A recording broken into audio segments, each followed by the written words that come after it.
जय श्री कृष्ण। जय श्री कृष्ण। और खेलो विजेंद्र भाई का बहुत बहुत स्वागत है हमारे पूरे यादव समाज एकता समिति की तरफ से, और भी मेरी जो माताएं बहनें आई हैं। और राज बहादुर यादव जी राष्ट्रीय महासचिव, अश्विनी यादव जी यादव विजन चैनल से हैं, वंशीधर यादव जी बुराड़ी।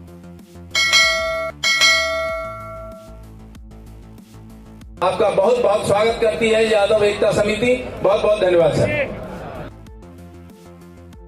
शहादत ये ऐसे नहीं मिली थी। हमारे अमर वीर बलिदानी जिन्होंने अपने प्राणों की आहुति दे करके राष्ट्र को स्वतंत्र कराया था, शहीद भगत सिंह, सुभाष चंद्र बोस, अब्दुल हमीद, राव तुलाराम, अलग मुत्तु घोड़े, तमाम महापुरुषों ने राष्ट्र के लिए अपने जान की बाजी लगा करके शहादत दिए थे।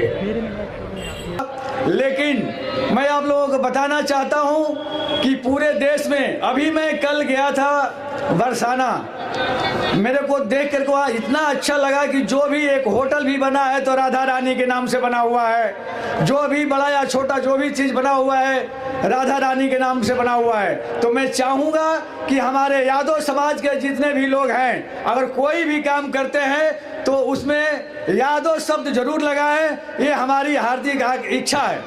और हम लोग अखिल भारतीय यदुवंशी महासभा निरंतर पूरे देश में केंद्र सरकार के खिलाफ केंद्र सरकार से मांग कर रही है कि सेना में आई रेजिमेंट बनाओ। भगवान कृष्ण से ही आप सीखिए, उनसे बड़ा कोई संगीतज्ञ नहीं, उनसे बड़ा कूटनीतिज्ञ नहीं कोई, उनसे बड़ा कोई राजनीतिज्ञ नहीं, उनसे बड़ा कोई नहीं। जय श्री कृष्ण, जय यादव, जोर से बोलेंगे जय यादव, जय यादव, जय यादव। टाइप के लोग, बट क्या कमी है कि संगठित नहीं। एक भारत माता की, भारत माता की जय यादव, जय यादव। देखिए, यादव समाज का एक बहुत बेहतरीन गौरवमय इतिहास रहा। इस देश को आजाद कराने के लिए 1739 के अंदर इस देश का सबसे पहला freedom fighter of India Tamil Nadu के अलगमत्तु कोल ने अंग्रेजों के खिलाफ लड़ाई लड़कर इस देश की आजादी में सबसे पहला, अगर इस देश का कोई फ्रीडम फाइटर रहा है और था तो वो यदुवंश का वीर अलगमत्तु कोल था। इस देश की आजादी का सबसे पहला झंडा फहराने वाला 1947 और 48 में इंडिया गेट पर भगवान श्री कृष्ण का वंशज, उत्तर प्रदेश का रहने वाला हुकमचंद यादव ने आजादी का झंडा फहराने का काम सबसे पहले यदुवंश ने किया। इस देश की 1857 की क्रांति का आगाज यादवों के लिए नहीं, इस देश के करोड़ों सभी जाति के लोग जो गुलाम थे उनको गुलामी से आजादी दिलाने के लिए इस देश की 1857 की क्रांति का आगाज राव तुलाराम, राव गोपाल देव, राव रामलाल के नेतृत्व में, चाहे वो मेरठ हो, चाहे करनाल हो, और हरियाणा की नसीबपुर धरती जो आज भी लाल है, 5000 हीरों ने एक साथ अंग्रेजों के साथ लड़ाई में शहादत और बलिदान दिया। और जब जाकर ये देश आजाद हुआ, इस देश की आजादी के बाद भी 1962 की लड़ाई हो, 1948 बड़गांव की लड़ाई हो, 71-65 की लड़ाई हो, कारगिल युद्ध हो, बॉम्बे ताज हमला हो, सर्जिकल स्ट्राइक हो, आतंकवादी उग्रवादी हमला हो, कोई ऐसी छोटी और कोई ऐसी बड़ी लड़ाई नहीं जिसमें यदुवंश के वीरों ने सबसे ज्यादा शहादत और बलिदान देकर आपकी मां की गोद सोनी कर तिरंगा में लपट कर इस देश की रक्षा करने का काम किया। इस देश में 33 करोड़ देवी देवता सबसे बड़ा धाम 1962 के उन 114 वीरों के नाम से रेजगला में चले जाइए। आज भी वीरों में वीर, अतिशूरवीर, वीर है ये धाम, आज भी आपके नाम से है।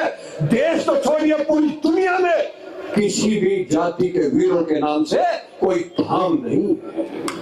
लेकिन इस जाति के वीरों ने चाइनीज को दिवाली के दिन 120 की टुकड़ी ने 3000 चाइनीज को, आखिरी गोली, आखिरी खून के कतरे तक 3000 चाइनीज को मार गिराया और इस देश की जम्मू और कश्मीर को बचाने का काम किया। तो यदुवंश यदुवंश यदुवंश वीरों ने इस देश की 1948 के अंदर आजादी के बाद तुरंत बड़गांव के अंदर पाकिस्तान के 800 पठानों ने अटैक किया। तो 55 हीरों की टुकड़ी ने उन 800 पठानों को मार गिराया। और आज भी गूगल पर देख लीजिए, यादव हिल के नाम से बड़गांव की पहाड़ी का नाम है, जो आज तक पूरे वर्ल्ड में किसी के जाति के नाम से। अरे सबसे ज्यादा शहादत और बलिदान, सबसे ज्यादा वीर पदक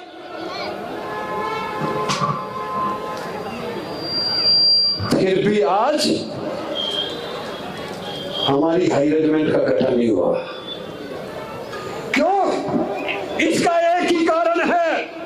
अगर 1857 में हम नावल पटियाला की तरह अंग्रेजों का साथ दे देते और देश के साथ गद्दारी कर लेते, तो महाभारत के टाइम सबसे पहले नरानी सेना थी। अगर आजादी से लेकर आज तक भी सबसे पहली कोई रेजिमेंट होती तो वो वीर हीरो के नाम से हाई रेजिमेंट होती।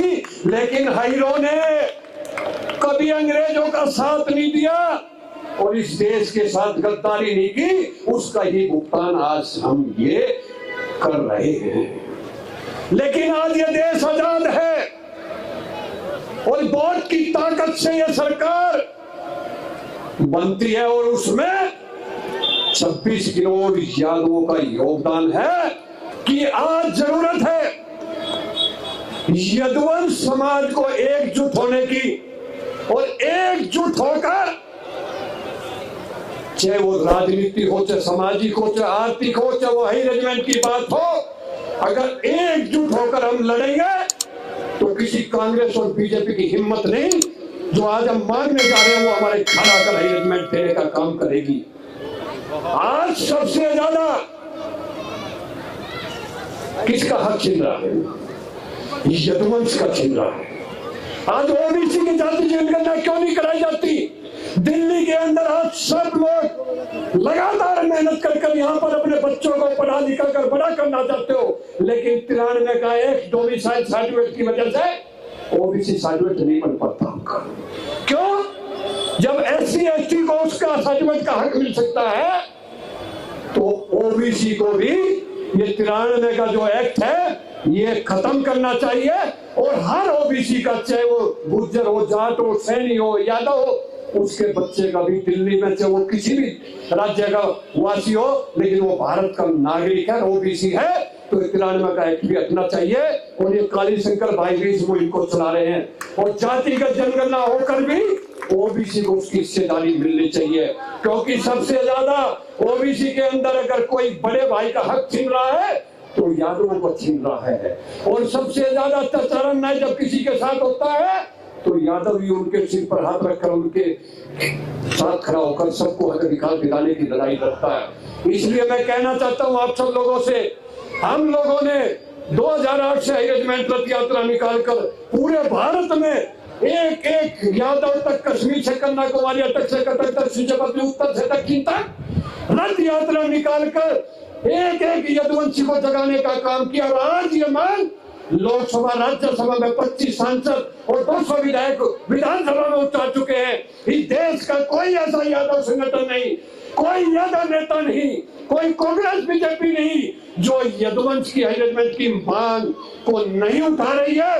लेकिन फिर भी ये नहीं बन रही है तो उसका एक ही रीजन है, जितने अभी हम कबीलों में लड़ रहे हैं, अलग अलग संगठनों में लड़ रहे हैं, जिस दिन भगवान श्री कृष्ण ने कहा कर्म ही प्रधान है, वासुदेव कुटुंबकम, जिस दिन देश के सभी संगठन, जिस दिन देश के सभी यादव, जिस दिन देश की सभी हई चतुरानी एकजुट होकर लड़ेंगे, तो हई रेजिमेंट तो छोड़ दीजिए, इस देश की प्रधानमंत्री की कुर्सी पर भी एक दिन भगवान श्री कृष्ण का वंशज यदुवंश यदुवंश यदुवंश प्रधानमंत्री बनकर सनातन को भी बचाएगा, धर्म को भी बचाएगा, शोषित और वंचित को उसका हक अधिकार दिलाएगा, वो सबको साथ लेकर इस देश को मजबूत करने का काम करेगा।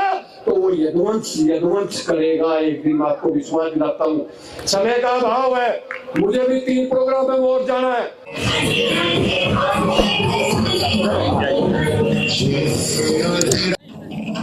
प्रोग्राम है ये है सिलेंडर यादव, ये लिखा है प्रोग्राम है तो बहुत जरूरी पहुंचना है।